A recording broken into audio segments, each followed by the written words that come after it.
tuned into Bellingham Podcast Media Tech for the week of May 30th, 2016, Episode 8.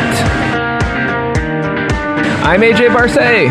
And I'm Chris Powell. On this episode, Google's got some new apps and innovations for Android and Chrome OS users. I'll tell you all about it.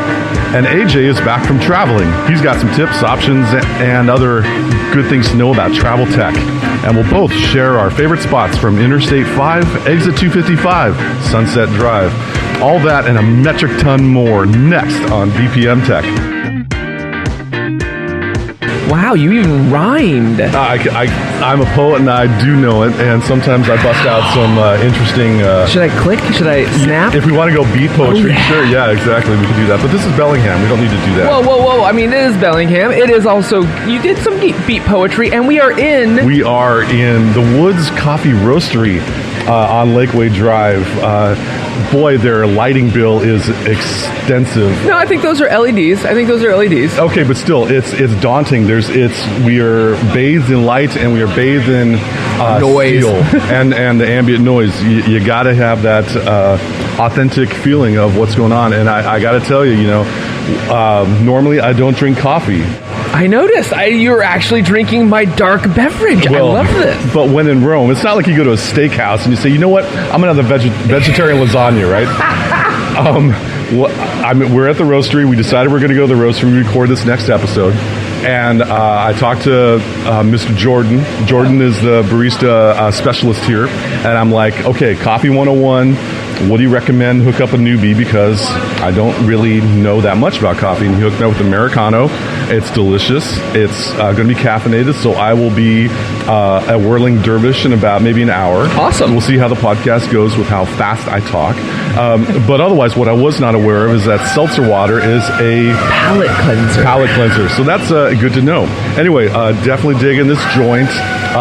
They are actually doing coffee prep as we speak, and as you can hear probably. Oh, yes. That's what's going on. So today we're actually recording this on Monday, Memorial Day, and big day for many. Take it, AJ. Yeah, no, totally. So, like here at BPM, we always salute our veterans and servicemen and women, those who are currently serving, and also those who have served and even given their life for our country. So we greatly appreciate all of those who are in the armed forces. For those of you that happen to be listening, and we're thankful for everyone who's listening, but those of you who happen to have made that choice to give up your... to be part of the armed forces and to enable knuckleheads like AJ and me to be able to come to a place to talk about what we want to talk, when we want to talk about it, without fear or without concern for any kind of retribution. Thank you. Thank you for doing what you did. Thank you for what you're doing. For those of you that may currently be serving, we, props to you. Drinks on us, first rounds on us, but thank you, and we thoroughly appreciate being able to be complete motor mouths and let our opinions be heard about tech. So for this Memorial Day, it's not a shopping holiday for us. We take it seriously. No, we do. Anyway, so what's up?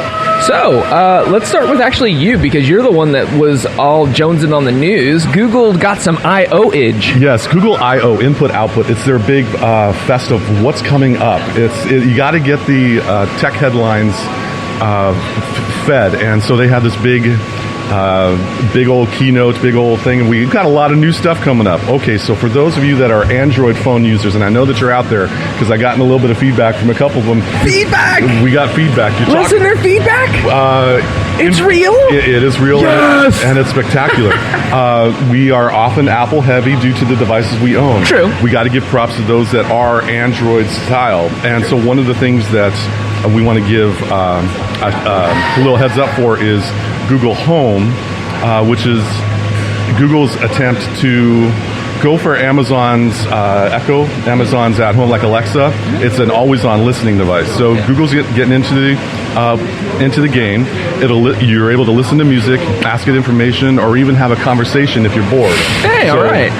It's going to be a new innovation. Here comes the Google Play, and I guess Apple in June is going to be coming up with some kind of allegedly, purportedly, get some kind of home assistant device. So be on the lookout for Google Home. It's a very specifically named product. Yeah. They couldn't come up with something cooler or anything like that. One other thing that they had was, so there's a lot of chat apps out there. Really? And, yes. That's like the big boom right now. Well, everyone's got to say something to everyone, right? Well, and everybody wants their chunk of the data cheese is what it is. Yes. But yeah. And so Google wants to play with companies like WhatsApp and other stuff, but they've got a couple apps in the future. Stay tuned. Google Allo. Allo. A-L-L-O. Thank you very much. I missed this announcement. Okay. Allo. I love it. Is it a code name or is that actually product? That is actually the name that they're coming up with. Omniscient messaging app is how it's described in some of my research. Doesn't Google have their own messaging app? They have about 12 of them. Yeah, 12 of them. Oh, geez. So anyway, no, Google Allo, I think, is their attempt to try to be a contextually aware messaging app. So bots. We're in Woods Roastery. Yeah. And I make a comment, hey, I'm hungry. Google Allo might recommend, oh, by the way, there's Porta Subs nearby. But I think their opportunity is to try to not have you go to another app to say, hey, Google, or actually consult your brain about where I think I've been to this place nearby, like the teriyaki place over in the Fred Meyer thing. So anyway, omniscient messaging app that might add value to some of your messages, and it's contextually aware, whether you're downtown, at home, in a certain location.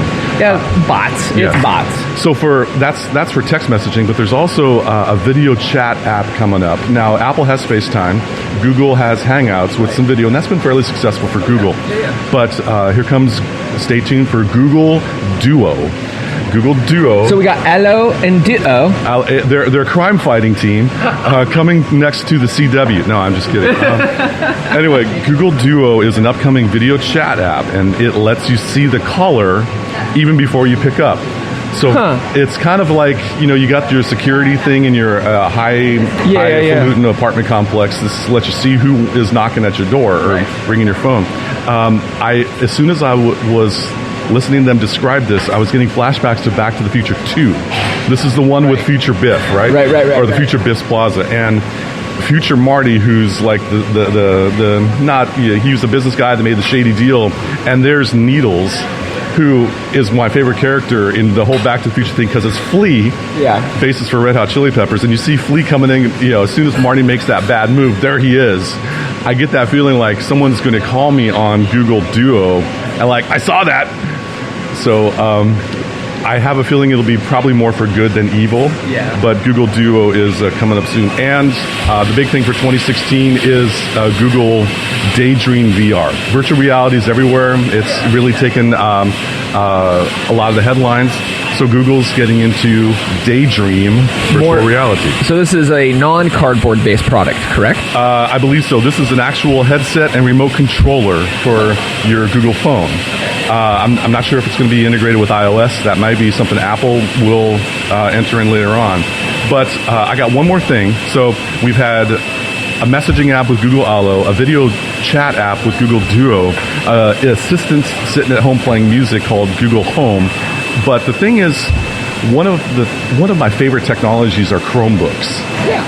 And Chromebooks, for those of you that don't know or haven't heard me yammer on about it, they're laptops, but they're running not Windows, not OS X, Apple OS X. They're running a version called Chrome OS, Chrome operating system. And it's based with your Google account, 8-second boot up, no viruses, runs mainly off of a web-based features, but there's other apps that you can add on for functionality.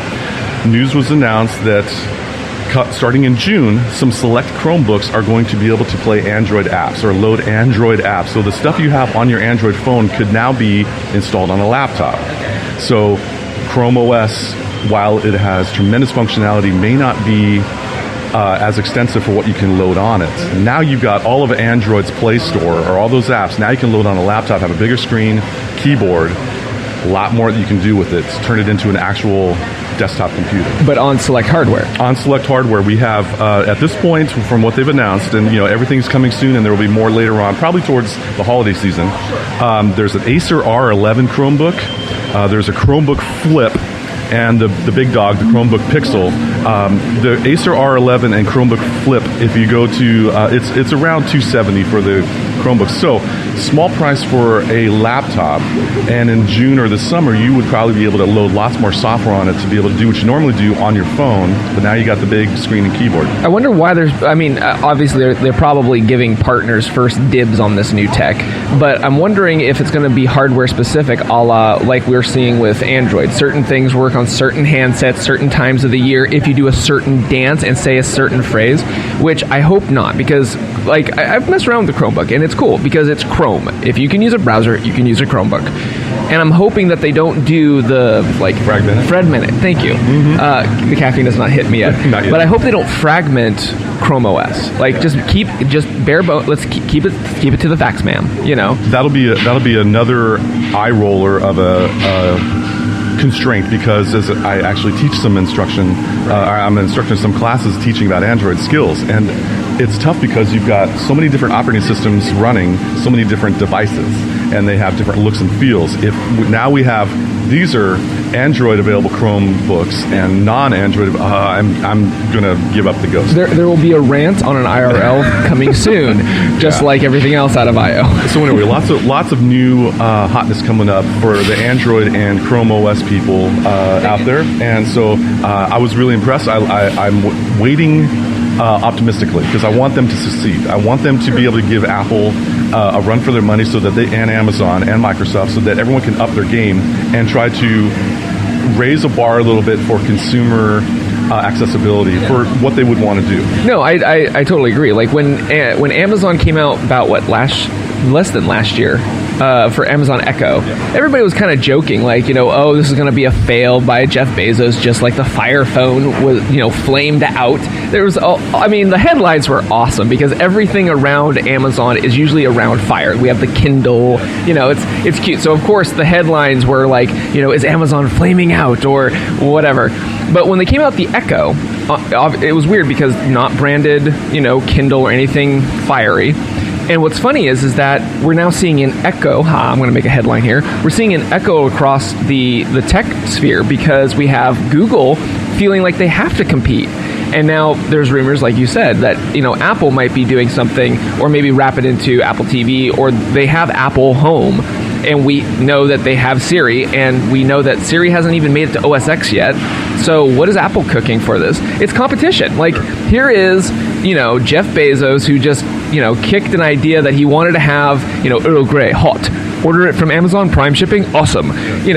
Well, it's like the high school contest where someone's wearing the really cool top that the Kardashians were wearing. Oh, now someone has to wear another top that someone's wearing. It's this one-upsmanship that is going to cost people money in the long run because everyone has to get that product. Right. Okay, but okay, so it does cost people money in the long run, but we get competition in our industry and economy, and what happens is we as consumers, we get more choice.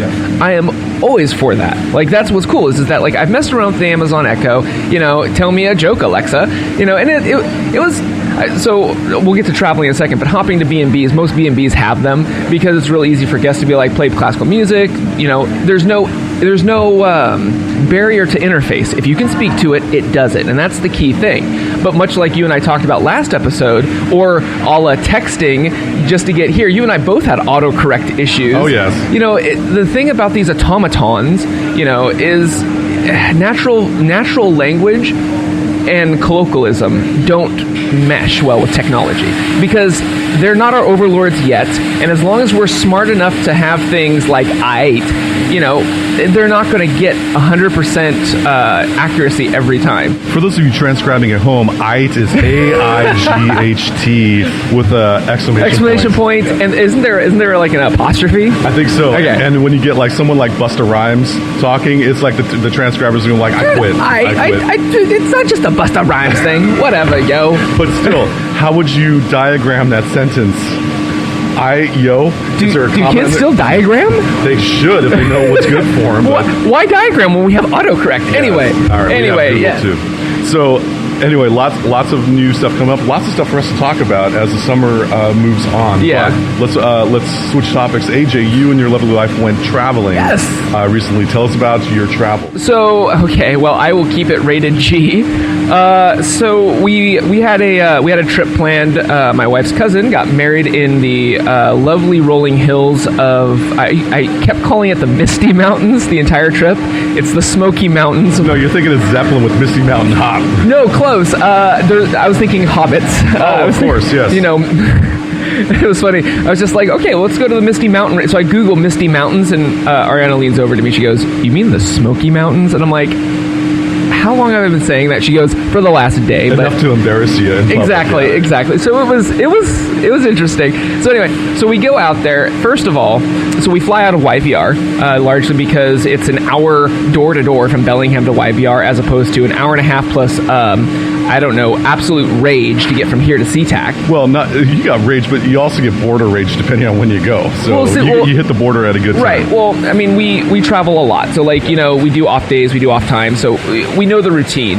So the border isn't the big issue, and YVR, I cannot say enough how much I love YVR. Like the logistics of the airport, the people, YVR is just a fantastic airport, and they're doing a lot of construction. What's really cool about it is walking through YVR now is like going through an indigenous America history museum almost. Like they have so much of their BC culture, specifically their native culture, built into YVR. Like they have like this huge, when you return to YVR, one of the gates has like the story of Raven. And it's this huge. It's almost as if you're walking through a museum, but it's an airport. It is super, super dope. Well, it's good education as you're experiencing your jet lag flying into Vancouver, an international hub. It's cool that and BC is well known for this. They embrace their native cultures. They embrace their native art. We do not see that here in the United States. And as I used to work for the tribe, I really have an affinity for that, and it's really cool. The other thing that you would like is they have like a stream built into YVR. You walk through this little gate, and all of a sudden, like there is a trickling creek. I like my ambient sound. Oh, dude, it just kind of like the consistent bean grinder that we're currently experiencing here at the Woods Roastery. Okay, it's ambient sounds. It's great. It is, but no, it's just they just. Progressively, as we take more and more trips, I'm always impressed by YVR. So I love flying out of there. Another travel hack is based off of whatever flight you're taking. Is check your flight in Canadian currency. It's in our favor right now, so we were able to save a boatload of money because we paid in Canadian. So that's another travel hack. Not all airlines do it, but especially if you're doing, we were flying United, which I probably will never fly United again. That's a different story. And American Airlines out of Canada, which is funny, paying the ticket price in Canadian, we saved a couple $100. So, because of the exchange rate and such. So, a really cool travel hack when you book your flight. For those of you listening at home that want to actually save some money on your travel experience, contact AJ Barcea at AJ. Anyway, yeah. He's got your knowledge. He's got your hookup. Right. Another travel hack is we use an app called Kayak, and I love Kayak. They're a free service, and they also have a pro app on iOS and Android. It's like a couple of bucks, and you get some extra features. It's worth getting the pro upgrade. Can we stop right there just to kind of hit timeout? Ladies and gentlemen, boys and girls, when you're on the App Store, whether it be Google Play or Apple App Store, and you try a free app out, throw them $5. Yeah. It's worth the pro upgrade because you'll get it for life. And you're helping out those independent developers with their crafts. It's worth it. Yeah. If you got the fundage, yes, you want to try it out, make sure it works for you. Even if it doesn't, $2. Yeah. How much was Kayak? I can't remember. It saved you 200 some bucks. Yeah. I'll get to that. Yeah. All you finance majors, here's a return on investment that is outstanding. All right, time in. Keep going. Kayak. So Kayak, and they're not an independent developer. They're a larger company. I mean, they're in the likes of like Expedia and such. But what's cool is one of the things we needed to do, because our flight was from YVR to Chicago, we got a connection flight, and we go down to South Carolina to go to North Carolina. Yeah. Yes, I know. I like traveling. So anyway, when we booked our flight, that was cool. Saved a boatload of money. The other thing is we needed to do a rental car. Oh, yeah. And so, of course, my wife and I are both lifetime alums of Western, so we have discounts at certain rental car places. So if you are an alum of an institution, whether it's Western or not, check and make you paid a lot of money for your alumni. Use the benefits. And so a lot of universities, especially when you do travel, there are discounts for alums at travel sites and car rentals. So do that. We tried that first. It didn't save us any money, as much money as we wanted. What was interesting is I went through Kayak, and I think we used budget. So anyway, we put in our alumni code. It didn't really save us much money. I went through Kayak. And because Kayak has our itinerary, and they saw that we needed a car, they offered same thing, budget. I clicked on it, and we got a bigger discount because we did it through Kayak on the app than I could through budget alone or budget alone with my alumni discount. This stuff you just can't find in the newspaper, you know? This is all these secret tips. Yep. Tune into Bellingham Podcast because you're going to find ways to save money on many items. Anyway. Exactly. So we saved, we saved about $80 by doing it that way than going through a discount code or just doing it, rogue and just going through their site. So that's another travel hack I wanted to send out there. So anyway, we go through Chicago. My wife is very much pregnant right now. And one of the things that anybody, whether you are pregnant or not, if you go through TSA and you are going through, you take your shoes off, take your belt off, and they have those scanners where you put your hands above your head, you can opt out of that. I would like everybody to know this because it even states on the TSA blog, I will put a link in the show notes, that anyone can, if you elect to not go through the scanner, you have to get a full pat down and la la la la. If you're a female traveler, they'll have a female TSA agent waiting there. Chicago O'Hare International Airport. I like where this is going, folks. You can't see what AJ's facial expression is right now, but get ready. This is going to be fun. Here. Was just about the worst airport experience I've had in about a decade because I already go through the gate because we've already gone through YVR just fine. We've gone through the border from the US to Canada just fine. We get to O'Hare International Airport and it was not fine, Chris, because I go through the gate, I'm already scanned, I'm on the other side, I'm going to grab, we have this routine, I grab the bins, blah, blah, blah. And my wife is just waiting there to, elect not to do it. And the TSA agent tells her that she doesn't have the choice. And that just about infuriates me because I'm on the other side. I can't do anything. Luckily, and so anyway, Ariana grabs another TSA agent. Guess what? They said the same thing to her. But she actually somehow, by stroke of chance, was able to get somebody and go through just the metal detector thing and do a full pat down. But no. So whoever those TSA agents, they were in the wrong. As travelers, they kind of have us by a specific anatomy, and I want everybody to recognize... By the throat. Yes, by the throat. Yeah. I want everybody to realize that, you don't have to be pregnant, you don't have to be, have some sort of metal thing in your... If you do not feel safe walking through a piece of technology, and this is the reason why I wanted to bring it up, because it is a technology topic. If you are uncertain of a technology, and these are technologies that are we're putting our bodies through, you have an opt-out. And if anybody says otherwise, you can go to the TSA blog. I will put a link in the show notes, and you can show any TSA agent that says otherwise. Could be good to print it out just in case beforehand and say, hey, no, thank you. Yes, I would like to have a pat down. It's good that you're doing the research on this because sometimes people feel outgunned in a lot of ways. And especially because you're pressed for time, you're trying to get to the gate. You don't want to be that person. But especially if you're a young woman who is traveling pregnant at the top of her second trimester, you have rights. And so anyway, I just wanted to throw that out from a technology standpoint. If you feel concerned about a technology, you have the right to say no. So that's all I have to say about O'Hare. We'll do a BPM after hours if you want to hear the full rant of what ensued afterwards. A special podcast. Yeah. Had a horrible flight from there over to South Carolina. And we drove from South Carolina to North Carolina. I've been there. It's fun. Yeah. So North Carolina, and it's interesting for me as a traveler because I've been to Europe. I've been to Canada, obviously. I've been around the United States on the left side of the states, and I've been on the right side of the states, but I've never been down the middle or down south.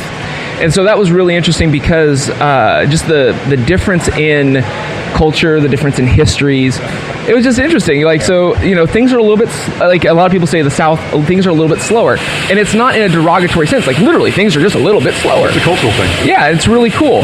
I didn't feel rushed. Slow is good. Yeah, no, that's the thing that I realized. Here on the left coast, our speed limits are 70 miles an hour. We got to get through traffic. We got to over there. Where are you getting to? Enjoy the ride. Exactly. Yeah. So, as a traveler, I appreciate that. And then also, I take for granted how much conifers we have up in the Pacific Northwest, because everything in the South is deciduous. Like, it's funny, you can see the Smoky Mountains, and you see these big, leafy, almost looks like a jungle out of Africa, like very dense jungle vegetation. All of a sudden you see like this Douglas fir sprout above the skyline. And it's just interesting because, as somebody who always looks for, we look for pines, we look for hemlock, we look for, and you go to the South, and it's totally different vegetation. And so I jive on that. That's why the Hunger Games feel catching fire around there. Because it looks like a jungle. It does look like a jungle. Yeah. No, I totally get it.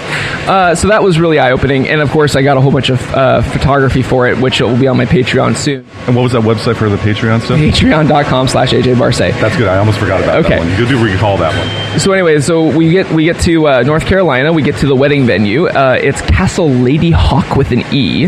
Naturally. And it's a castle. It was actually a private residence that turned into a wedding venue in the Smoky Mountains. So probably constructed in like the 1700s, I'd imagine, or 1800s. No, I think it's new. It's recent construction. Because this is not Europe. You're in the wrong country. Right, but North Carolina was around in the late 18th and 19th century, and I've been there, and I'm like, oh yeah, these things have been around for centuries, not just decades. Yeah, so, yeah. But I mean, Castle Lady Hawk. So Castle Lady Hawk, really cool venue. I was told that actually it's going to be converted back to a private residence after this season. So I've got some really cool photos of the castle and stuff. But it was just an awesome venue because you see this castle with Gypsy Village, whole 9 yards. Okay.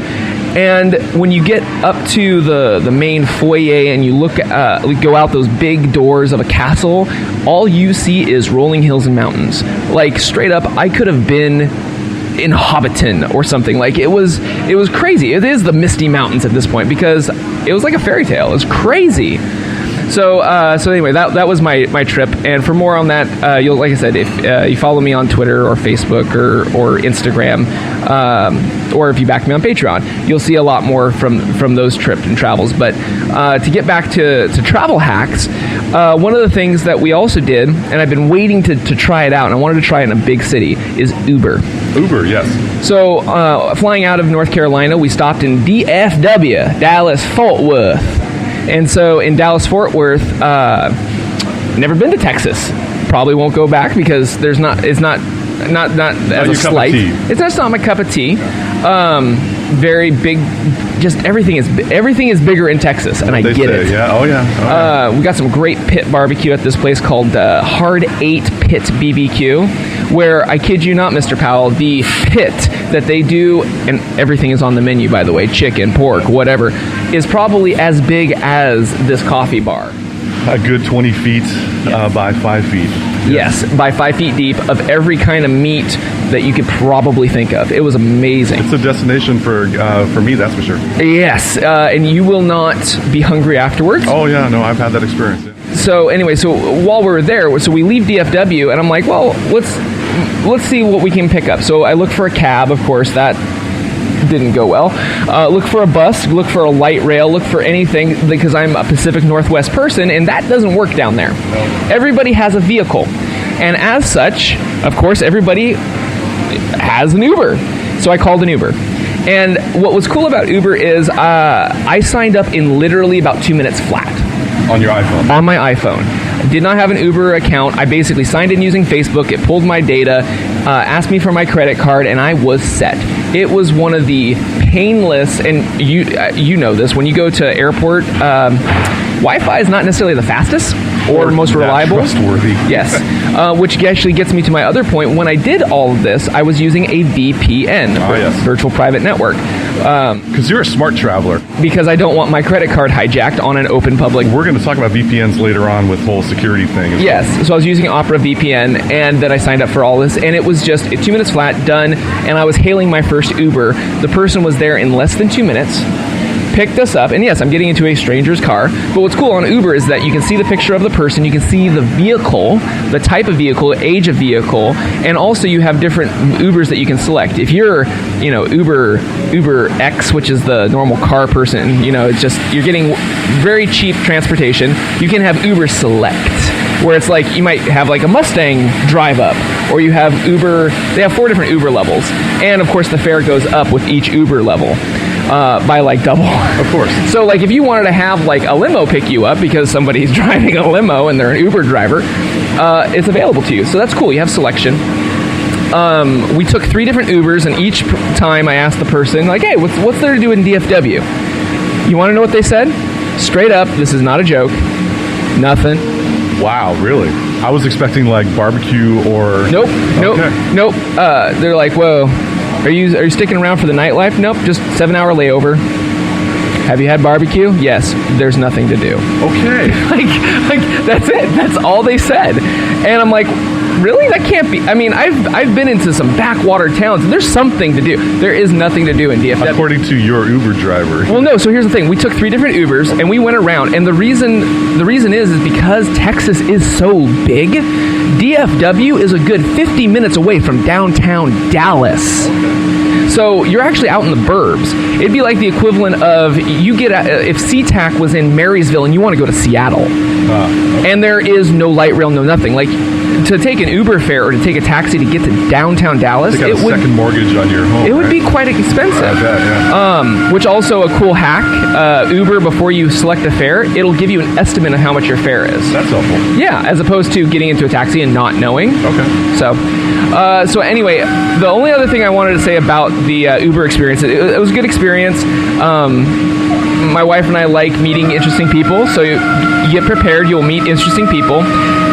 Did you ever play video games growing up, Chris? A couple, yeah. Okay, so on the Sega Dreamcast back in the day, there was a game that came out, and it was pinned to the sweet soundtrack of The Offspring. Oh, yes. And it was called Crazy Taxi. Taxi, oh, yeah. Uber is Crazy Taxi in real life.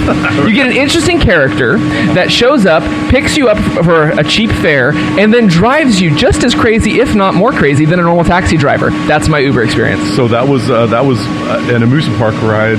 Crazy Taxi. All right. Okay. Very cool. And I dropped the mic on travel. Next. All right. Well, let's see what else we got on the show notes. We could talk about our exit.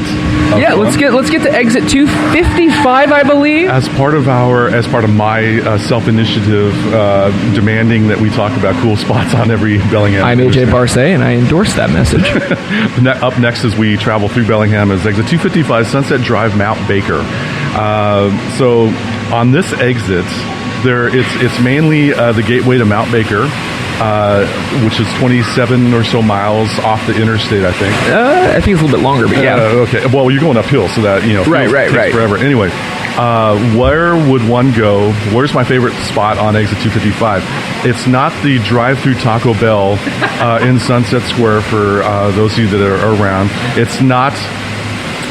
It's not the Kmart that is right dead ahead as you get off the interstate. You see, I'm a parent of a 14-year-old daughter, and who enjoys going to the movies at the Barkley Regal Cinema Monstrosity. And my favorite spot, since I go there quite frequently, is TCBY, the country's best yogurt, as it's actually known as. And so, my daughter loves her frozen yogurt. I don't like saying that abbreviation because it sounds like a character from Lord of the Rings. But she enjoys getting a ton of chocolatey goodness and all the toppings. And I had her, get her cup of yogurt awesomeness get weighed first, and it was like $3.50. Whoa! Yeah, and she piled on the syrup and all the stuff, and so I'm like, cheap dessert. This is fun. I also enjoy the fact that even though it could be a Marvel Cinematic Universe debut weekend, there will be usually 2 spots right across, like right in front of TCBY. That's for 20-minute parking only. Yeah. Drive in there, get your yogurt, get the heck out. Don't have to worry about the labyrinth of finding a parking spot and walking, a whole lot of stuff. Or lack of parking spot. Exit 255. If on your Google Maps, if you find the Barkley Theater Monstrosity, TCBY's in there. That's my favorite spot. Dig it. I did not. I've driven by it many a times because I usually go to the subway next door to it. Yes, but you don't have a 14-year-old. I know. I'm working on that. Yes, a socially fun 14-year-old. Good tip. Anyway, what about you, AJ? What's on Sunset for you? So if you take Sunset and if you're heading towards like Lowe's in that area, there's that little mall across from Lowe's where there's Reset Games and Reset Games Arcade Edition. Barkley Crossing?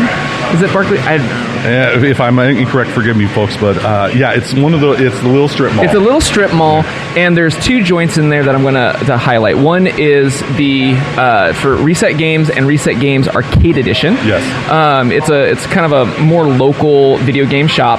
The staff are knowledgeable probably 20 times over than GameStop. Okay, if you're a gamer, like I love GameStop. I just bought a game from GameStop yesterday. Okay, largely because they had it used and Reset didn't. But if you want to go in and you want to try vintage video games, they have different little carols where they have like vintage like SNES or N64, and you can buy vintage games there. Or you can also buy new games there too. But you can try before you buy, which is really cool. I love that. If you have a 3DS like I do, you can go in and you can try it before you buy it, which is super cool. But the staff there, I've never been misled by any of their staff at Reset Games. There's a young lady there where I'm not a Zelda aficionado like my wife. My wife can pretty much tell you the entire lore of Hyrule and Low Rule. I am not as fluent. And so I go in there because I'm trying to get her a gift one year, and literally this young lady's like, "Oh, you need to get blah, blah, blah, blah." And I'm like, "Well, do you have one?" She goes, "We have one at the other store. I can get it up here in like a couple of days." Like she knew exactly what to get, and it was this vintage original Game Boy cartridge of it was like Zelda. I can't remember. Ultimate Odyssey. It was like Zelda Symphony of Oracles or something like that. And she was able to, she was right. It was cool. And I nailed geek husband points for that thing. So your wife was appreciative. Yeah, no, it was cool. But though the staff there, like if you have any, if you're a non-gamer, they will help you and speak common language as opposed, and I am a gamer, but I'm not, so they could talk to me like I'm 5 and I can understand stuff. Yeah, right? But and you will get it. Okay. Like it's cool, and their deals are pretty good. They're a little, sometimes I found their games are a little bit higher price than say GameStop, but again it's more local. And 2, their selection of their vintage hands down will trump anything that you find at GameStop. I love these shops and places in Bellingham where there's personality. Yeah. And is Reset Games like a franchise, or is it an independent shop? I think it's an independent franchise. I think there's only a couple of stores up here in the Northwest. But they probably know your name. They probably know you by first name, right? Maybe. They do have that's another thing. They do have their own little store rewards program. It's not like GameStop's where you like get points or anything. Basically, you sign up with them. You're in their system by your phone number, and at checkout, as long as you give them your phone number, you get like 10% off. Awesome. It's awesome. So I love it. They just opened up Reset Games Arcade Edition. Now you and I, well, more me, I am a child of the 80s, and I remember... Dude, I'm older than you. I grew up in the 80s. Okay, 80s and 90s, okay? Yeah. I remember saving my quarters and going to the arcade. Same here. Okay, Tron... You were better than me, but yeah, Defender, Asteroids, yeah. Dude, growing up, I wanted a Flynn's, man. I wanted that. Little known fact about me, I can bust out the baseline to Paperboy. Yes. When I'm ready. Okay. I love that game. Anyway, go ahead. So my thing was pinball. My mom was into pinball, and I somehow glommed onto it and became I wanted to be a pinball wizard, which is what you become when you're an awesome pinballer. And so anyway, in this town, we do have some good pinball spots, but Arcade Edition has some really cool tables in it. But basically, Reset Arcade is basically an adult arcade. They have bottled brews, if you so choose. They've got energy drinks.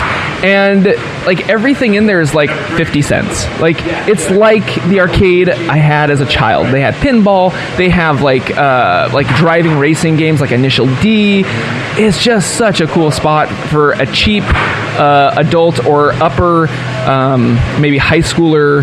Well, it's a great place for someone who was active in that back in the day. Here's a throwback. Yeah. And it's worth the drive. But it's fun for anybody. That's what's really cool, you know? Oh, yeah. I mean, for the kids that are having their iPad game addictions, it's like, let's check out something that I grew up with. And quarters? Yeah, let's go for, game over. What do you mean? Yeah. Yeah. You have to have a little bit of skill to keep playing longer. Anyway, so that's my throw out is arcade edition and reset game. Awesome. Very cool. So what's next? That's all I have on my notes. So what about our Subdued App-on-tap? Do you have anything that you have been testing out? I'm kind of working on a different mindset in how I approach both what I use and what I advise. So we probably have in our family budget hundreds of dollars dedicated to buying apps or in-app purchases or something, because we need to go down that rabbit hole as technologists to be able to make cognizant, unbiased advising or recommendations for people to get the right app for their needs. Yes. And so what I'm trying to do is to get something that is what I call the Master Key app. Yeah, I wrote about this in my little newsletter thing. Well, that's their tiny newsletter that you do. How does somebody subscribe to that again? Which I am a subscriber, Mr. Yes, Powell. indeed. tinyletter.com/Christopher Powell. Yes, and it's just a little bit of a communique. I like having what's called a quiet conversation. But in this recent one that I did, I talked about Master Key apps. Okay. What can you get that can run on an Apple mobile device, an Android mobile device, a Windows desktop, a Chromebook desktop, or a Mac desktop, like the whole Master Key. Yeah, the whole thing. And I started with podcasts because this is what we do. Right. And I had a client of mine, a longtime client of mine, ask, you talk a lot about Apple. What about us Android folks? So if you go to your Google Play Store, or if you go to your Apple iTunes or the App Store, go check out Pocket Casts. Pocket Cast. Pocket Cast is made by a company called Shifty Jelly, which that alone should make you want to check out the app. I love the name. I'm in. But basically, Pocket Cast has a wonderful user interface. You can easily subscribe to a particular podcast, such as Bellingham Podcast Media, in a search box. It has the ability to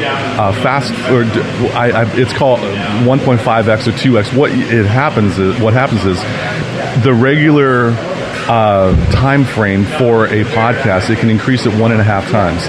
Therefore, like we're approaching about maybe 45 minutes on this podcast. Well, if you do 1.5x, it'll shave off about 10 or 15 minutes of your life that you get back.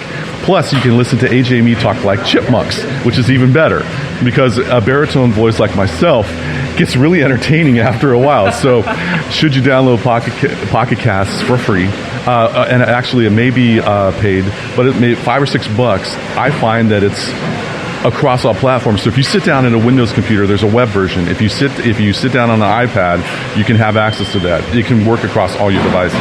Pocket Cast is my app of the week. Awesome. What about you, AJ? Mine has to be Kayak, Kayak Pro, and largely because for me it's travel season. And if it wasn't for Kayak,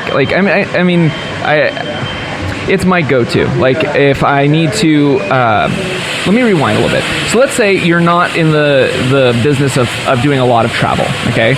But you want to have a central place because the one time that you do, okay, you're going to be traveling across the country, or maybe you have a young adult that's taking their first long trip, and you're a concerned parent, and you want to know what their itinerary is. Instead of having the email exchange of flights and that flight got changed, Kayak has a live itinerary feature. So as, let's say, said kiddo is going to go across the country, kiddo can send Kayak their itineraries, or just have Kayak look at their email inbox, and it'll skim it for them. And it will put it up onto a private link so that you, as a parent, can see where the flights are, what flights got changed, if there's a delay, if they missed a flight. And so it's just a nice little tracker. I still do it for my own mother. Yes, Mom, I love you. To this day. you're a good son. Because I'm a good son. That's right. I'm a good boy. That's right. But no, that feature alone, I think, is a very useful tool for any traveler. You know, when you even if you travel alone, first of all, you need to let somebody know where the heck you're going, because if something goes wrong, or God forbid, there's some sort of bigger problem that happens, you know, it's good to have somebody know where the heck you are. And so, just for that feature alone, I would recommend Kayak. Excellent. A great way to also save some money, as you referenced earlier, because they have deals inside the app and other things. So Kayak and Pocket Casts. Yep, I like it. All right. Well, for those of you out there in podcast land, thank you for listening to our show. Thank you. We would love to hear from you.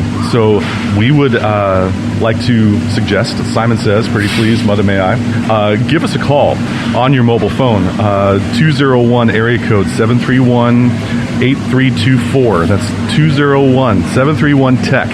Ask us a question. Leave us a voicemail. Give us some feedback about how the show's going. If you are tired of the ambient noise of wherever we go, let us know. Yes. If you got a question about travel tech or outdoor camping tech, or you got so many photos you don't know what to do tech, give us a call. Let us know. We will be happy to answer questions. Ask nicely, of course, on some future shows. Yep. So that wraps it up for this edition of BPM Tech. Thank you so much for joining us. Chris, if somebody wanted to subduely stalk you on the interwebs, where might they do that? Quietly open up a Google.com webpage and creep up to it. and creep up with your keyboard and type in Chris Powell Bellingham. Most likely with my web ninjutsu, I have got the top 8 links to that, including a couple of places where I have blogs and other places. So yeah, Google Chris Powell Bellingham. You'll catch me somehow. How about you, AJ? How can someone find you? I've noticed that you've been upping your SEO, by the way. I don't mess around, G. I do what I need to do.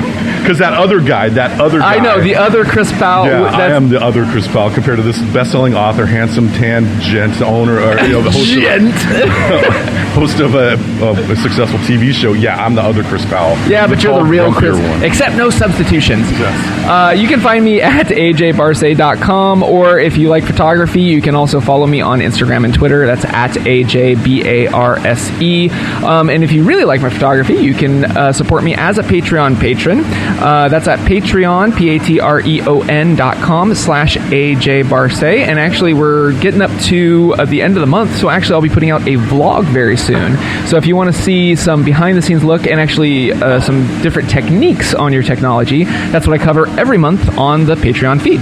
And not only does AJ appear on video, there's a groundswell. I've heard sources say there's a groundswell movement to try to get us on a video blog, to get AJ on video podcasting, because, you know, the handsome gent and the grumpy tech like me, we would look great on video. Wouldn't you think so, folks? Yeah, I think so. So while AJ is doing his video blogs, if you're interested in seeing what we look like when we talk, this would be a great opportunity. I know AJ's not very. I got him at a loss for words right now, but we'll talk off the mic. Yeah, exactly. Well, no, you're yell at me off the mic. That's probably what's going to happen. All right, cool. Okay. Anyway, thank you so much for tuning in. Be sure to subscribe to us on whatever you like to get your podcasts, including that new Pocket Cast app that Chris was mentioning earlier. But you can subscribe to us on iTunes, SoundCloud, and also the Google Play Podcast Store. We are finally up there. Or you can also just visit us on the web at BellinghamPodcast.com. I'm AJ Barse. And I'm Chris Powell, whether you like it or not. We'll see you next time on BPM Tech.